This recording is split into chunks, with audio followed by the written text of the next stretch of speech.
Baik, Assalamualaikum warahmatullahi wabarakatuh. Perkenalkan, nama saya Delia Maifira dan ini teman saya Jeffrey Setiawan. Kami dari Prodi PAI Unit D semester 3 ingin menjelaskan tentang etika eksploitasi alam dan sumber daya alam. Saya akan menjelaskan tentang ekosistem. Ekosistem adalah suatu sistem ekologis yang terdiri dari lingkungan fisik yang hidup dan berinteraksi bersama dengan organisme biologisnya. Ini mencakup semua makhluk hidup yang disebut biotik dan faktor non-hidup disebut abiotik di suatu area tertentu yang saling bergantung untuk mempertahankan keseimbangan dan keberlangsungan hidup. Ekosistem biotik terdiri dari seluruh organisme hidup atau faktor biotik yang ada dalam suatu lingkungan. Ini mencakup tumbuhan, hewan, jamur, bakteri dan mikroorganisme lainnya yang saling bergantung satu sama lain dalam siklus makanan dan interaksi ekologis. Keberagaman biotik ini penting untuk menjaga keseimbangan ekosistem dan memastikan kelangsungan hidup berbagai spesies di dalamnya. Yang kedua, sebaliknya, dengan faktor abiotik dalam suatu ekosistem melibatkan komponen non-hidup yang termasuk di antaranya elemen-elemen fisik dan kimia di lingkungan.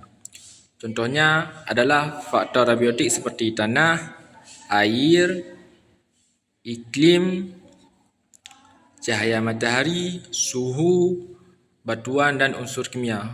Faktor ini memberikan dasar bagi keberlanjutan kehidupan dalam suatu ekosistem.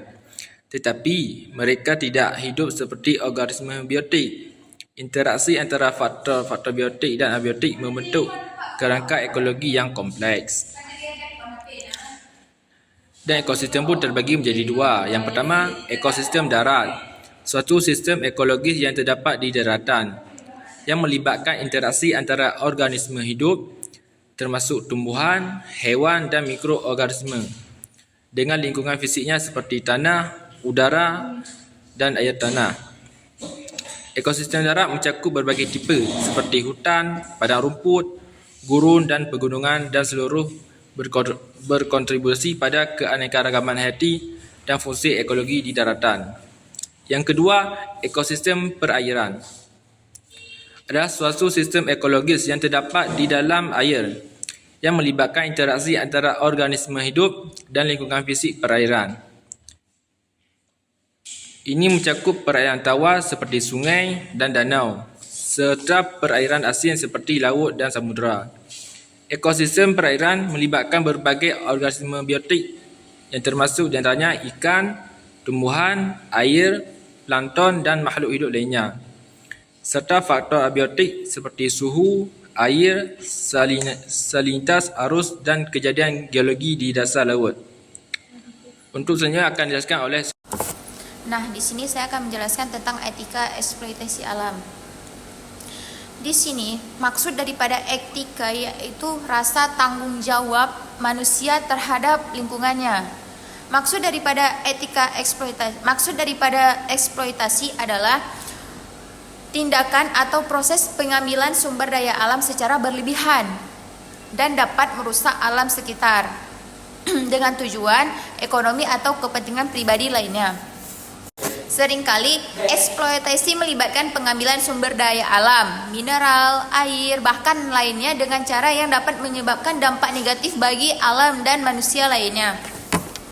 Nah, jadi yang dapat kita ambil dari etika eksploitasi adalah kita sebagai manusia harus menjaga lingkungan. Jangan menebang pohon sembarangan, jangan membuang sampah sembarangan.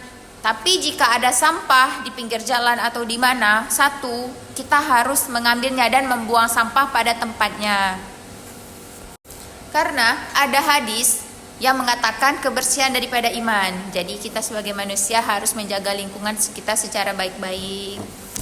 Baik, terima kasih yang udah nonton video kita. Saya Delia Maifira dan ini teman saya Jeffrey Setiawan. Kami mohon maaf jika ada kesalahan. Wabillahi taufiq wa hidayah. Wassalamualaikum warahmatullahi wabarakatuh.